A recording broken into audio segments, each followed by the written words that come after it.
Olá pessoal, meu nome é Ronaldo, eu sou estudante de medicina aqui da Universidade Federal de Pernambuco, de Caruaru, e vou falar um pouco com vocês sobre o trabalho intitulado Imunização da População Brasileira contra a Covid-19, Compreensões Éticas na Administração das Futuras Vacinas.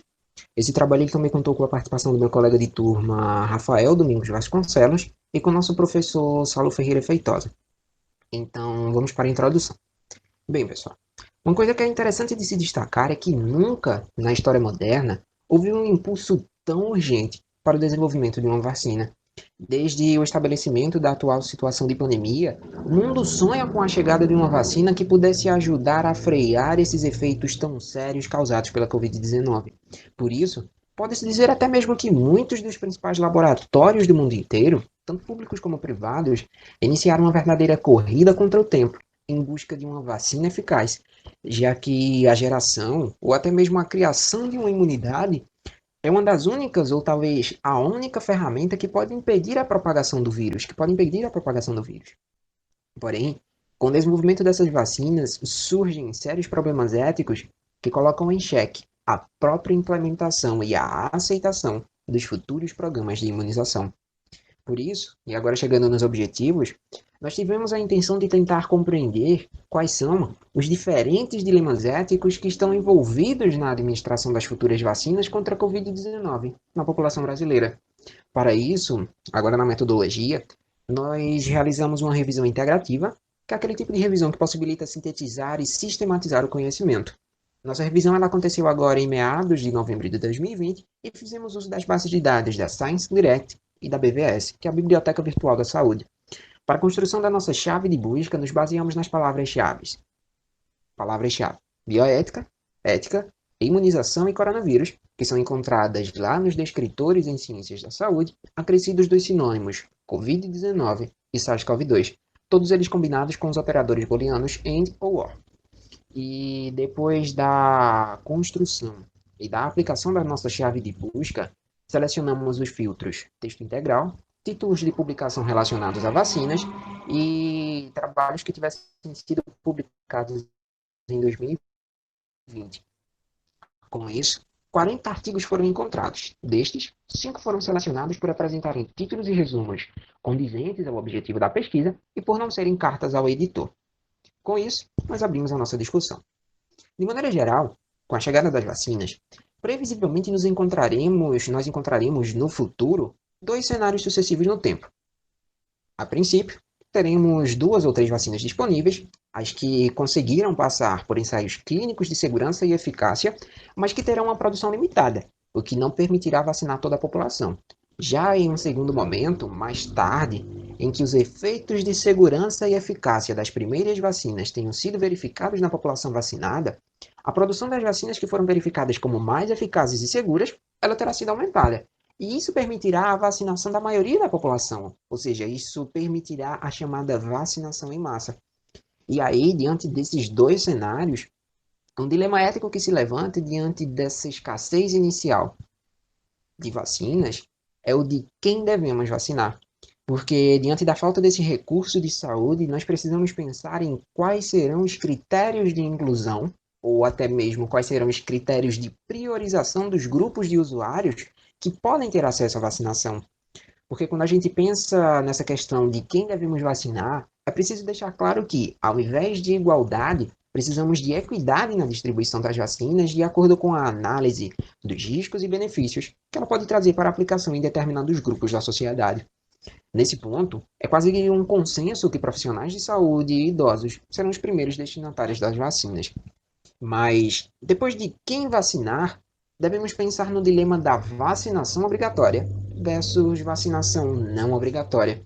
Porque vacinação compulsória é uma coisa eticamente controversa, principalmente quando se fala dos direitos individuais.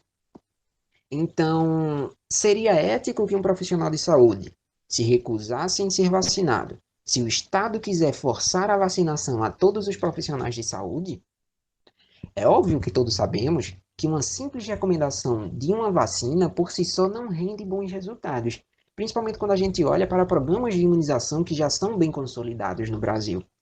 Mas o Estado seria o responsável e até mesmo seria responsabilizado pelos efeitos colaterais causados por uma vacinação obrigatória, principalmente porque a gente tem que pensar em outro dilema, que é o da confiança institucional, já que a confiança que a população tem no sistema de saúde é uma coisa que pode afetar e muito o desenvolvimento e a manutenção de uma saúde, da saúde e do bem-estar, ou dos indivíduos, ou de uma comunidade, ou de uma sociedade.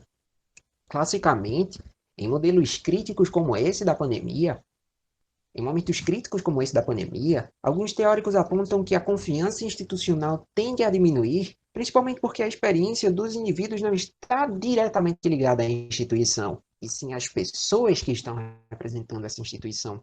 Então, a confiança, ou mesmo a desconfiança nas vacinas, pode nem ser tanto porque se desconfie de um sistema público de saúde, mas porque se desconfia de uma recomendação feita pelos governos que estão à frente desses sistemas de saúde.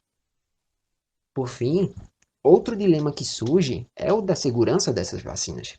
Normalmente, quando a gente pensa, normalmente o desenvolvimento de uma vacina leva tempo, porque primeiro ocorrem os testes em animais, para que, depois de comprovada a eficácia e segurança, esses estudos aconteçam em humanos.